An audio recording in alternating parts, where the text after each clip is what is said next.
Welcome to the Simply Be Sustainable podcast. I'm Brooke Chase, your host and tree hugger new bestie. I'm on a mission to live a more fulfilling life with less. Less stuff, less waste, less stress, and more of what really matters. Join me each week for personal stories, tips, and simple swaps. Together, we'll learn to live simply, be simple, and simply be for a greener, brighter future, one episode at a time. Let's get to it. Hello, everyone, and welcome to another episode of Simply Be Sustainable. My name is Brooke Chase. I am your host, and today I am so excited to have this episode and welcome a very special guest. We are having Maria Vaughn of CORcomposting on to talk to us about composting. Now, this is an episode that I've wanted to do for a very long time. And the reason is because there is so much going on in waste world with the things that we should be composting. So basically today, what we're going to be talking about is why composting is important, what it means, the do's and don'ts of composting. We're going to answer some questions that you guys have asked and some questions that I have to ask, and all with a very special guest and an expert in composting, Maria Vaughn of CORcompost. She is certified in commercial scale composting operations through U.S. Composting Council. She has 5 years of experience in establishing a community composting program here in the city of Savannah. She is a mom of 3 and a hairdresser, and she's pretty awesome. And she's been in commercial and residential composting ever since 2019. So everyone, please give Maria such a warm welcome. Hey, Maria. Hello. Thank you for having me. I appreciate it. You are so welcome. I'm so glad that you were able to join us. I know last time we tried to record this, we had some technical difficulties, which I pray that we have taken care of. Please.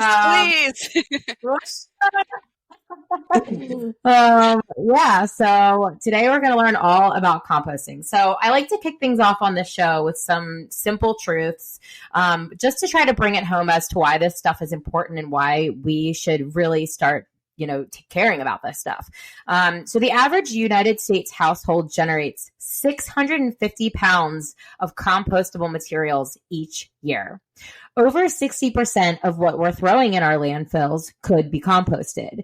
If we would reduce our garbage with collection costs, municipalities would save money on the transporting and disposing of all of this waste when organic matter is eliminated from the collection systems. So that alone would alleviate a lot. An estimated 8 to 10% of global greenhouse gas emissions are associated with food that is not consumed. And to put that into perspective, if food waste was a country, it would have the 3rd highest greenhouse gas emissions in the world, only after the United States and China. So, those numbers are pretty crazy. And what can we do about it, right? The answer is don't throw things that are compostable, which are also known as organic matter, into your garbage, and instead compost them, right?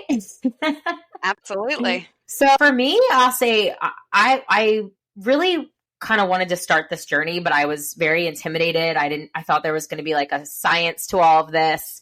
And it made me not start for a long time. And I feel like there's probably a lot of people that are in a similar situation. So today I just want to really talk about this on a very high level, talk to me like I'm brand new at this, and just let's try to get everybody accustomed to, what composting is and how easy it is to do this. And I guarantee you now my dogs are going to have a shit show. That's going to be fantastic. Okay. What is composting? Composting is basically the decomposition process of organic material. For instance, if you were to have if you were to look in the forest, the leaves, when they're spent and they fall on the ground, they break down with microorganisms and they turn back into soil, rich nutrient soil, so they can feed the trees once again for the next cycle. And with our society, when we have byproducts, when we have waste, and I say waste, it's not really waste, but when we have these byproducts of organic materials or raw materials, if we mimic the kind of same system that nature has and feed that back to the microorganisms, then we can turn that back into soil and benefit, our gardening processes again. Right. And like, even if you didn't do anything with it, it's a matter of not like filling up the landfill, right? Like, because Absolutely. when you put it in the landfill, and this is something that I didn't know about, but like when you throw all that stuff that is not waste that we just don't want, right? Like the tops of the carrots and things like that. And you put it in the landfill, they crunch it down and there's no oxygen in there. So it can't like decompose, right? And so the difference is like, we're not letting it decay naturally and letting like the bugs and things take care of it and eat it. And then it's just like gone and then like used. It's depleting the rest of the things, right? Yeah. And actually in a landfill, because it's devoid of that oxygen, you get a lot of harmful gases, like you were talking about with the different emissions that, freely are going into our atmosphere and not being utilized. It's causing a lot of pollution to our communities. So when we view it as a waste, then it becomes a waste, and right. The longevity of the landfill is compromised. But when we view it as a natural resource instead, and that's what we need to like start changing our mindset towards, is it's not waste anymore. It's, like at least 50% of our material. A study was actually done from a college student with his thesis for Savannah.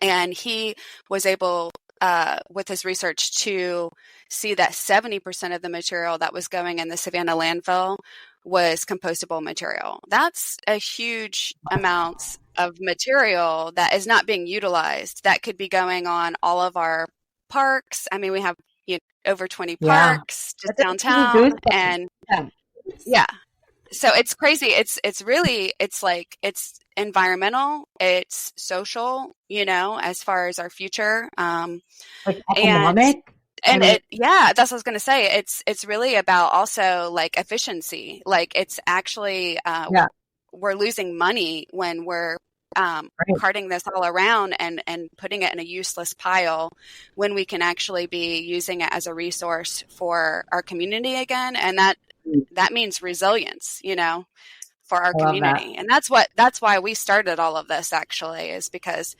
we saw that. And when you see results with something, when you see the visual, we're such visual people. And when you see the difference that it makes, and you see how simple it is, then you want to be able to inspire other people to do that. It's like, it's empowerment. And that's what composting is. It's like, it's very empowering because you can actually make a difference. And I feel like with the news, it's very dismal a lot, and there's not a lot of hope. There's a lot of fear, and everything is driven by fear. And with this, it's different. It's like, you have a place, and your small steps, they don't have to be perfect, but every little thing that you do, as simple as that, like keeping your resources on your property, can make a huge difference. And all of that accumulated can change like the way things are done. Right? Yeah, exactly. Everybody needs to do it. The premise of this entire show is that like you as one person, it's very simple, but together it makes a big difference. So, and I just want to, there's so many segues there. So, we're talking about what is so bad about not composting, and we've talked about what composting is. And so the simple swap of this week is to simply save your scraps, right? Like every time you have something that is quote unquote compostable, and I would suggest for anyone to start small, right? So let's, for the sake of today, for just asking people to just start, simply start, is like when you cut off the top of a carrot, don't throw it away. Like save it, right? And for me, I know when I started, like it was hard for me to remember. Like I would forget, but now it's so second nature to me. I'm like, oh, you can compost. And I saw your video. Oh, you can compost. So So it's like when you're making dinner, just whatever you're using that's food, instead of throwing it into the garbage, throw it in a different plastic bag and stick it in the freezer. Stick it if you want to do a compost and put it on your countertop, go right to that. But if you're like weary or you don't say you don't even have a container, like just use any kind of bag and just stick it in the freezer. And you're going to see how quickly like you accumulate these things and your garbage is going to be so much smaller and it's going to be addictive and fun, like I swear, because your garbage isn't going to be heavy, it's not going to be stinky, it's not going to be all these things, and you're going to have these luscious nutrients instead. So not to get all nerded out on compost already, really quick, very easy for us to do here. Really quick, tell us about your company and you know what exactly you guys do. So what is CORcompost?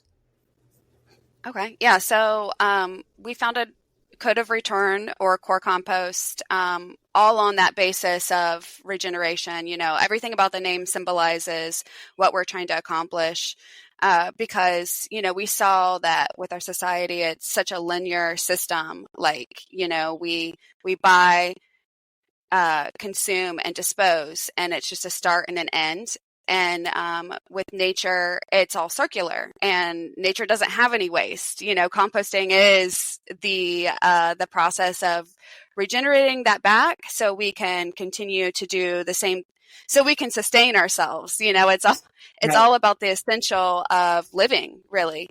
And so, Code of Return, you know, is all about returning back to nature.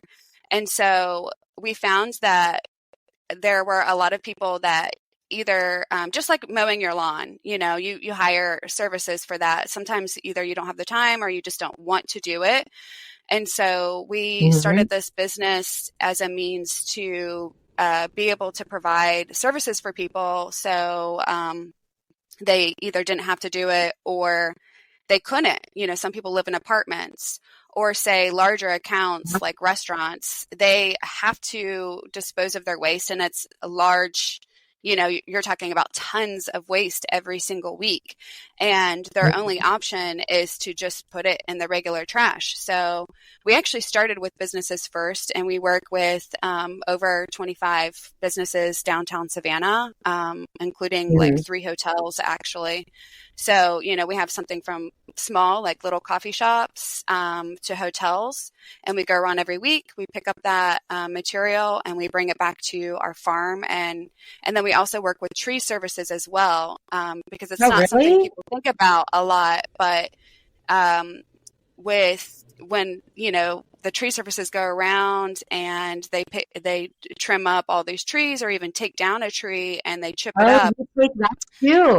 That also could be going, you know, to a landfill or not being utilized as well. And so that's our source of carbon. So we do like 50% at least of food waste, and then also 50% or maybe even double that with our carbon source. So that's so interesting. So you're saying like a tree service, if they come, you know, for the city or whomever, they would take all of those trees and throw them into the landfill typically?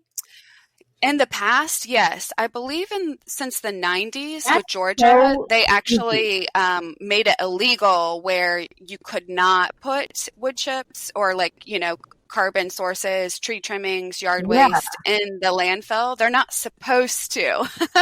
It's like so big and already so like, I don't know. I feel like you just dump it anywhere and it would just go back into the earth. Like, why put it in the landfill? That sounds crazy to me. I know. Well, you know, there's a lot of things to that for sure. But the thing is like with, when it comes to the waste industry, the material cost every single time it's moved. You know, somebody has to go pick that up, and they pay for employees and equipment, and it's time. And so, to incentivize tree services to work with us, we actually tell them drop it to us for free, because when they take it to some of these inert places that are not landfills, but, you know, for carbon, they pay. And some of them have told me they pay, you know, easily like $200 a truckload to just dispose of it. Wow. So you Yeah. know, when You need it people anyway. think about like the cost of like their services, like their trash services and stuff like that, there's a reason why these things do cost to be able to be maintained, because there's so many moving parts with it. And that's what we have to get people to kind of realize with the way we're working as well. We have had a little bit of feedback with that, as far as people are like, you're charging people to take our trash? And I'm like, you know, that's kind of how that has always worked. It's a Yeah. service, you know. Yeah. I think, you know, because you're doing Um, something environmental and you're passionate about it, you should just do it for free. okay. So I'm not those are things we're that. trying to, like, you know, get past as far as awareness, like understanding like the value of it. Like, you're paying for a Yeah. trash service, pay, you know, like with restaurants, like switch over to us instead. We will have competitive, maybe even cheaper prices for this sort of service. And then we can even give Yeah. you finished compost back. A lot of these hotels, like actually, if you look at Perry Lane Hotel, um, we just brought them 4 yards of compost. All of their landscaping and planter boxes and stuff on their rooftop, the roof, Uh-huh. is our compost, actually. That's great. That's Yeah, awesome. so it's super cool. And that's a good PR move as well when it comes to commercial accounts, you know, like, hey, food to Yeah. table, you know, farm to table, table back to farm. We're doing the complete circle, and we actually have something to show for it, you know? Yeah. So that's super. That's awesome. So, okay, so there's many different types of composting. If you're someone that's just getting started, say, you know, you've never done this before, you're just doing what I said, like the minimum where you're taking like the tops of your carrots, the greens of your strawberries, the ends of your onions, things like that. And you're just putting them in like a plastic bag in the freezer, say, okay. What's like the next step to if you want to compost at your house? Yeah, so I would recommend, like you were saying, starting out small. Like, a lot of people, they get excited, which is awesome, but they try to go out and buy, you know, a several $100 piece of Well, tumbler or something like that. Exactly. So we've recommended when we've taught workshops or anything of that sort, like, you know, get a piece of fencing, like a fencing panel from Lowe's or Home Depot. uh-huh. You know, say about 8 to 10 feet in length, and zip tie that together into a circle. So you have just like Uh-huh. sort of a barrier to keep all of that material together. So it'd be like And hair like this. yeah, just wire, and then, like, Yeah. you know, Okay. form it together into a circle, and then like zip tie it or tie it together. And, Mm-hmm. you know, try to find also like maybe a lid of some sort to fit over that, basically because you do want to make sure you're not attracting animals, and animals aren't, you know, getting into the material and tearing it all over your yard, basically. But that's all you need. You just need some sort of containment, and it can be as simple as just like a few dollars investment I just to need have a that. 5-gallon bucket. Yeah. So the biggest thing is like, just think that, like, with the landfill as well, like, you want to make sure you have air. So like, use your bucket to collect the material. But when Uh, you're actually doing the active process of composting, you want to make sure you have air. That's mm-hmm. really, really important for the success of composting. Um, Imagine Okay. like, so yeah, so you create your containment area of, you know, something very simple, and you want to Mm-hmm. make sure 100% before you get started with all of the greens, you know, that you have brown material, and that can be leaves in your backyard, the pine needles, little twigs and things like that. You want to kind of break those pieces up. But if you don't really have a lot of brown material in your backyard, I always recommend just getting a bale of hay at your local feed store, or like a Tractor Mm-hmm. Supply or something like that. That I goes a love that. really long way. So basically, stage your area. Make sure you have the brown material first, because that's going to be the main success of your composting, because you need to have at least equal amounts of that. And that is what's going to counteract all the different things that people get leery about with composting, like smells and attracting Right. things. Yes, Yeah. exactly. Yes. Okay. So like your So we've got air and scraps. browns. Yeah. Go ahead. Sorry. So we've got scraps. No, you're fine. So we have scraps. They're in the freezer. Every time the little freezer bag gets full, where do I put them? You can either put them in the 5-gallon bucket, or you can put them in that like circular thing you're talking about. Whenever the 5-gallon bucket thing gets full, or the other thing gets full, wherever you're putting them, that's when you're going to add your brown matter. And you're saying that the ratio is basically like 50-50, right? Yes. So I always like to give a visual with this and say, pretend like you're building an Oreo cookie. So, you have your crunchy outer layers, and those are your browns, basically. That's your like cookie crust. So, when you go to do your composting and you actually go to drop your greens, which is your ooey gooey center, layer down the browns first. And then, pocket those greens in, all of your food scraps and everything. And then you always want to make sure you cover. You can stir that material first, so layer it down, cover it, and then kind of stir that up. But then always make sure you have that material covered pretty well, where you don't see food. That's like the essential thing. Right. You do not see the food, because your browns are that's nature's biofilter, basically. So that's going to absorb all those smells. Yeah. That's going to absorb all the smells. That's going to take away any of the, odors and everything that people are concerned about. And when people talk to me about these things, that's usually one of the main markers whenever I talk to them is you have all the food scraps, you're collecting all that material, but they hardly ever have enough carbon. So, stage that, make sure you have it, have your container of some sort. Buying a hay bale is like the simplest and best idea I've heard. I mean, I have so many leaves that fall from trees around that I don't need that.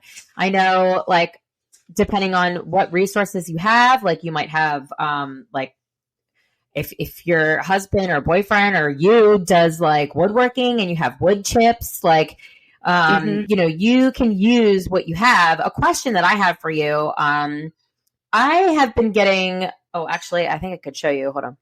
Well, it's just a cardboard box that my toilet paper comes in that says it's compostable. And then, of course, you have Amazon boxes and people have paper and all kinds of things like that.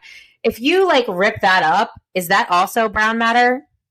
Absolutely. Yeah. So, anything that's fiber material. So if it grew from trees or, dried up plant residues of some sort. So your cardboard and things like that. You just want to make sure with newspapers, paper, don't use any of the glossy stuff, but any of your just more natural paper-based materials, just rip that up, because it will kind of, when it gets wet, it will sort of bind together and it won't break down very easily. So. And that's a good point. So, how small do you need to, rip it up? And then as far as, rainfall and stuff, how much do you need to stir it or, wet it or whatever? So what I always say with all of it, you're feeding the microorganisms, and they're living creatures. So just like everything, just like us, we need air, food, and water. So imagine with the moisture content, the moisture helps them move around in the material. That's that kind of the film, the liquid film for them to move around. But you don't want to drown them. If it's too wet, if it's sopping wet, if you go to take a rake or something, whatever you're mixing the material with, you can actually get these kind of cool compost aerators on Amazon for I think maybe $40 or something. And it's just a pole with a handle, and they have little spikes. So if you have a bigger pile, you turn it and just kind of lift it. Just turn it and kind of lift it. And that's much easier than shoveling or raking, in my opinion. But yeah, so when you're mixing it up, if it's sopping wet, if it's dripping, you have too much moisture. So you just want to make sure you add more browns in there, just to kind of think when you're cooking with things, that batter or whatever, Like you don't want it to be drenched because then you are drowning them and that will kill them off. And then that also is what makes those smells, the ammonia and kind of sulfury, that makes yucky sense. smells, because it's the die-off of all the microorganisms. So, yeah. So, and I'll just give so my simple confession is that I've never actually gotten compost because every time I make compost, I've had to move. And honestly, it will probably happen to me here also because I don't want to live here forever. I want to like buy a house one day, but I still compost. But basically my foolproof method, I mean, when I say I haven't gotten compost, I have compost. It's just not like fully decomposed to be dirt yet. You know what I mean? And if I wanted to use it, I could have. I just I didn't really need it, so I didn't. But so I would use, I would take the scraps and leave them in either on the countertop or in the freezer. And then when that gets full, I transfer it to a 5-gallon bucket, right? Now you can drill holes in the bottom and then use that liquid. And then that also gives you the oxygen that you were talking about so that can get in. Yeah. And then if you're going to use a container like that. Your garden. Yeah, and I love that, but I just was too lazy and I never had a drill and I just never did that. But instead, I just let it, and I guess they call this hot composting. But so the 5-gallon bucket would get full and it would be so sludgy because it's been in there for God knows how many months. And then I, at one point, would take that bucket to you guys, and then you guys, if you have a service like CORcompost, would give me back X amount of compost in exchange for that poundage of, waste, or not waste. We'll call it raw materials, right? Yes. Now, if you're doing your own compost, so then if you do your own compost, whenever that 5-gallon bucket gets full, you basically have the same amount every time, right? So then you make your sandwich where you put your leaves and brown matter on the bottom. You pour that 5-gallon bucket on the top.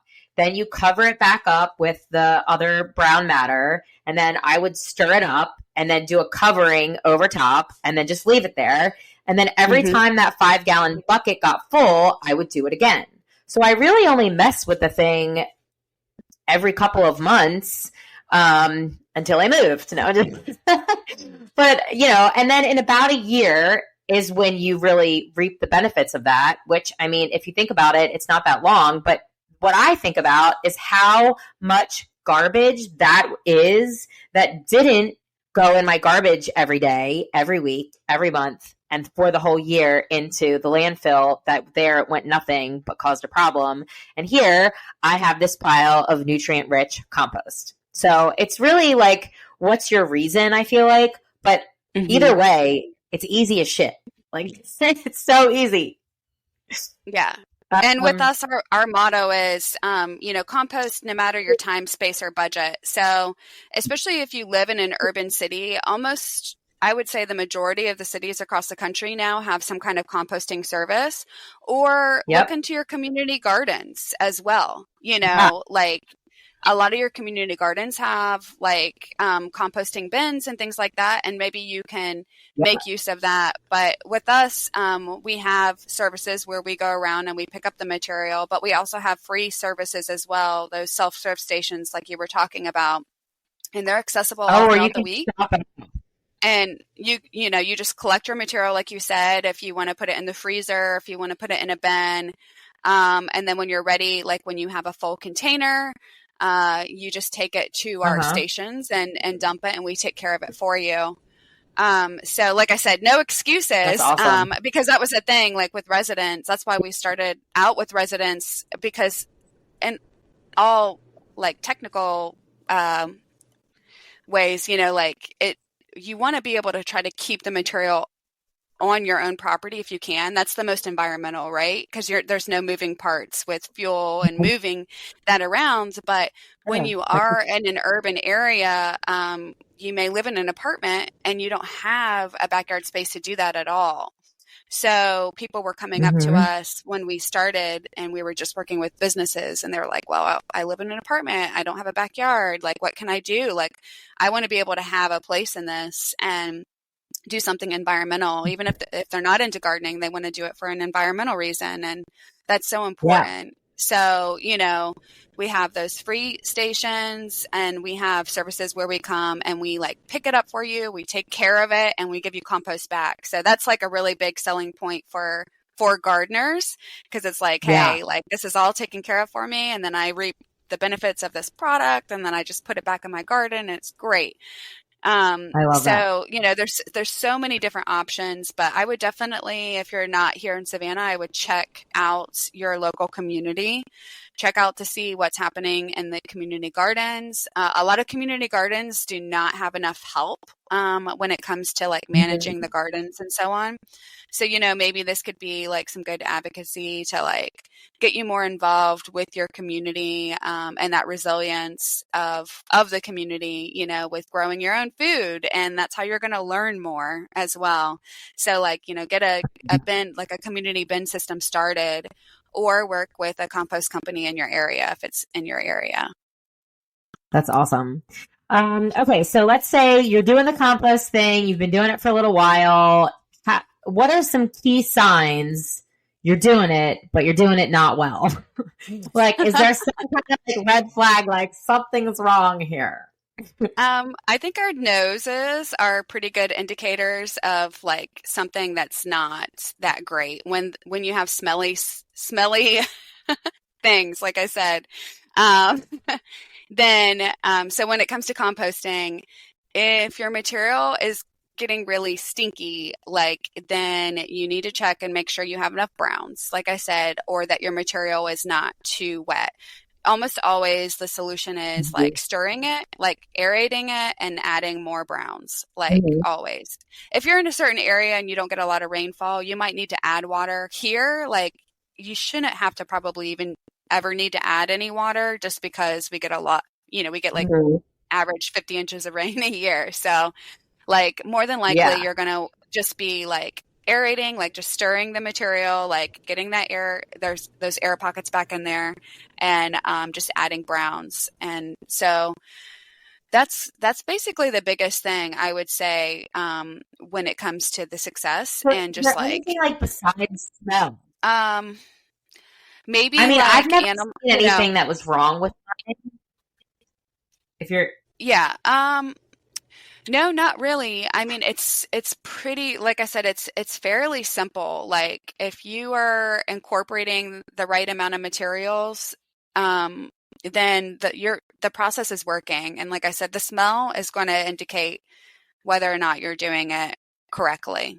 And I say correctly, like especially if you're really wanting good soil, like and you're into gardening, like if your compost is smelly, like that's means that you're like harboring pathogens and things like that more.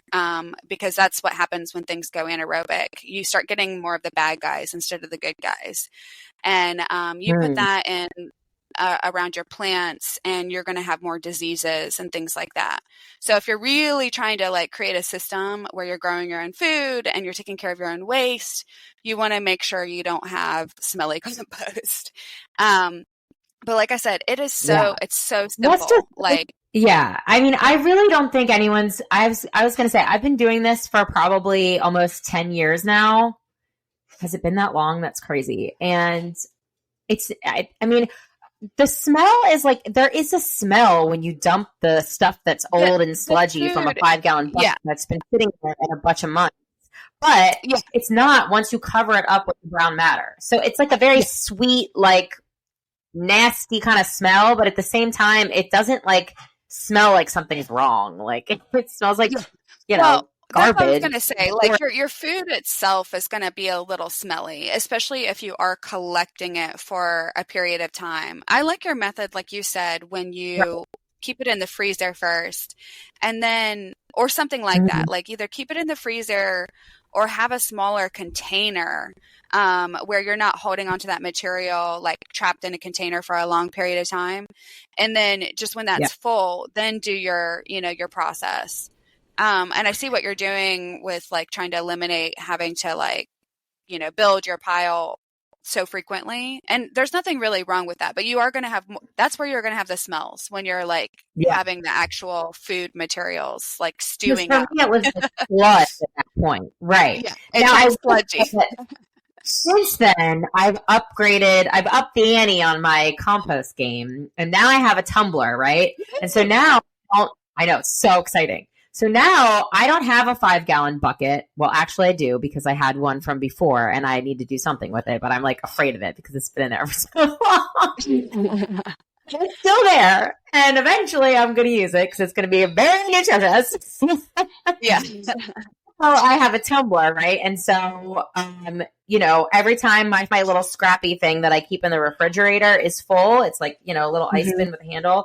I just pour it in that thing, and that's not like stinky at all. And I haven't even added brown matter to that yet. So, it just depends on the method. And so let's just tell everybody really quick, like things that you should and shouldn't compost. If you're just composting in your backyard and you want to keep it very simple, then, you're going to incorporate your like fruits and veggies, your grains, any kind of grain-based material, say teas, spices, coffee grounds, the filters, as long as they're like, paper filters, or any kind of paper-based products, eggshells, basically most of your food items. A lot of people, like I said, they do sway away from meats, or protein-based, higher protein-based structures.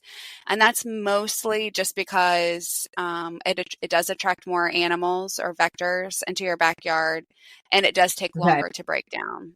But like I had said previously, if it grows, it goes. So it just takes it just takes longer to break down, really. Should I start putting like bones and like? Yeah, you can put everything in there. Yeah, absolutely. Really? Like literally everything that was once living. I don't know if you've seen as far as news updates with, I think New York is implementing it and California, but they're, trying to encourage human composting and as far as burials, where, family members can opt to do that instead of being buried in a coffin and taking up space in a cemetery, they can just be returned back to the earth. So yeah, technically if it's living, it can be composted and it all turns back into the same thing. It's just a matter of time. So do you get buried without a coffin, or you get thrown in a landfill? What are you saying? I haven't been to one of these facilities yet that's doing it, so I'm not sure 100% how they're doing it. But if you think about it, it's like we're kind of the only creatures that are we're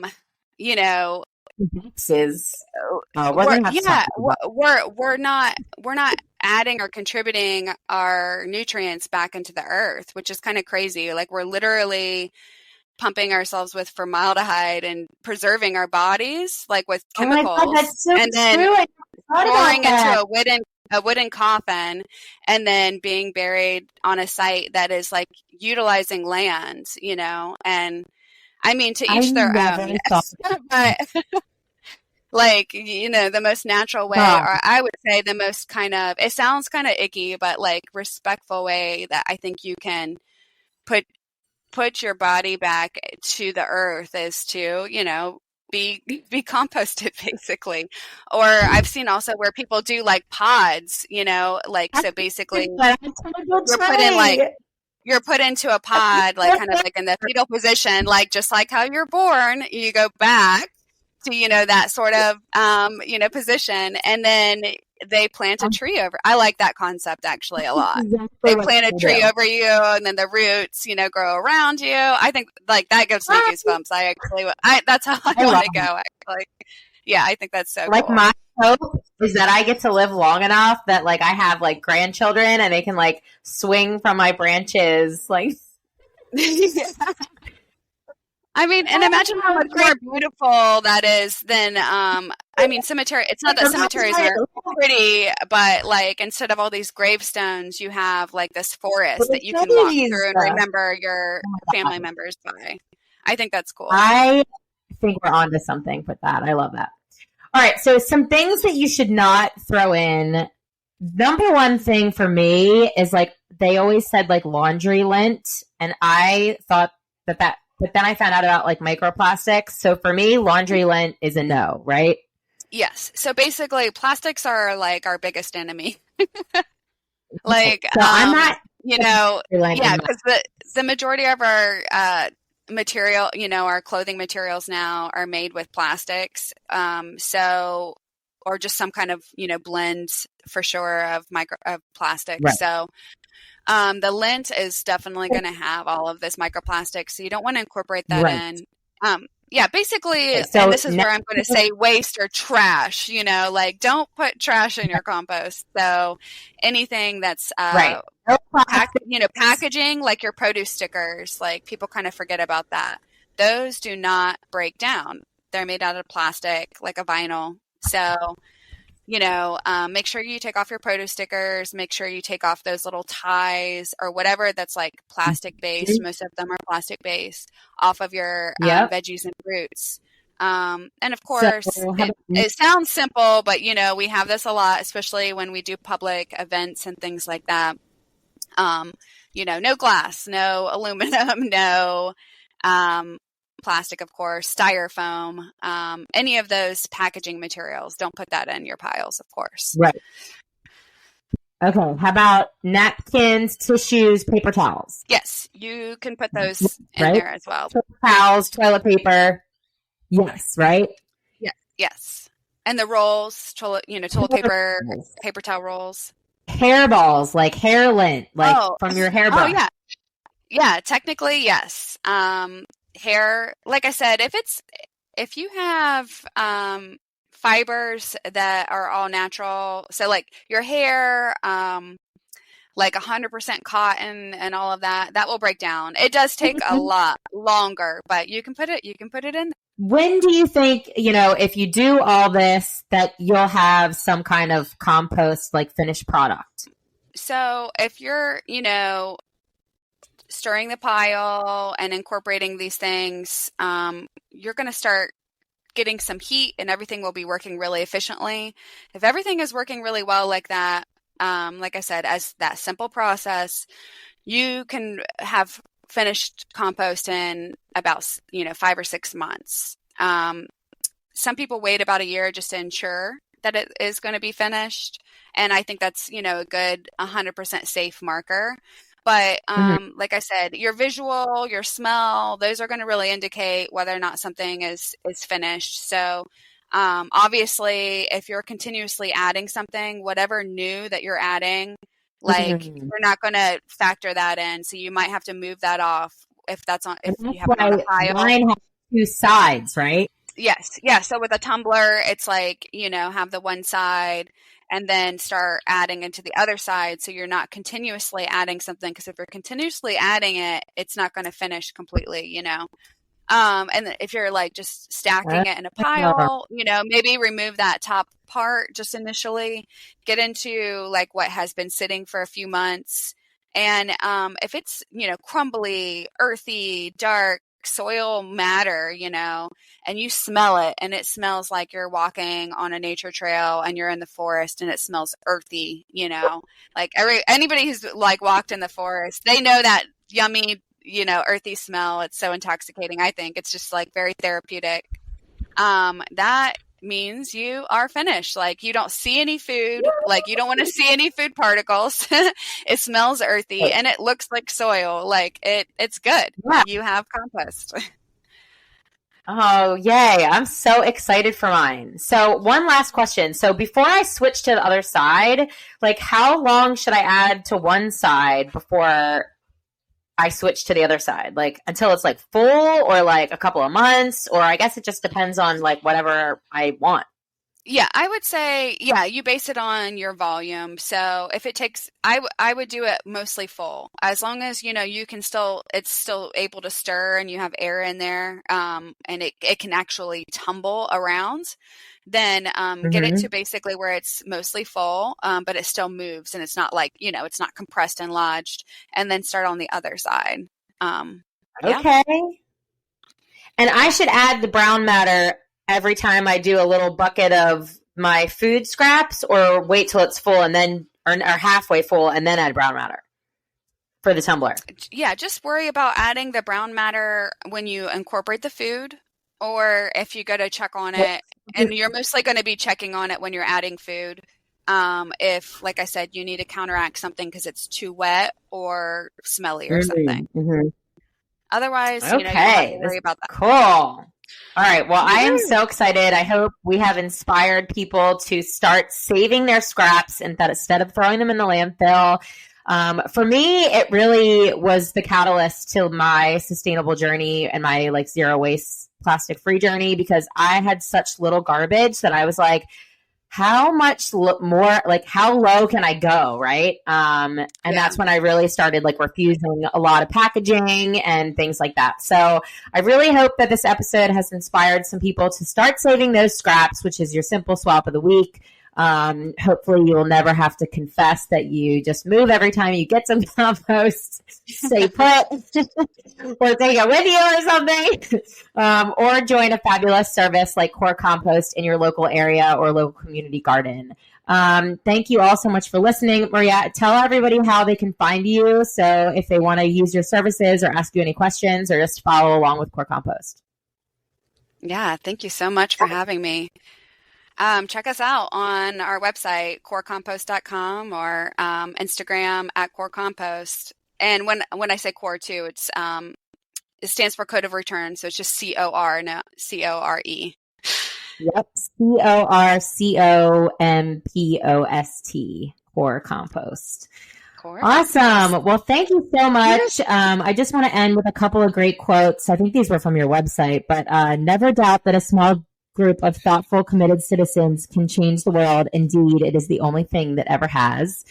The health of soil, planet, animal, and man is one and indivisible. The earth is what we all have in common.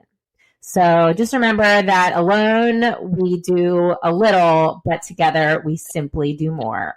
Thank you guys so much for listening, and I hope that you will start saving those scraps.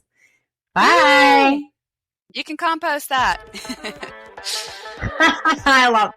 Thanks for listening to another episode of Simply Be Sustainable. If you liked what you heard, do me a favor and hit that subscribe button so you never miss an episode. Tag me and share things you learned, like or don't, on Instagram at simp.lee.be, or check out my website at simplybe.world. To read my blog, try my recipes, or join my Facebook group. Remember, alone we can do a little, but together we simply do more. New shows drop every Thursday at 8 p.m. See you next time.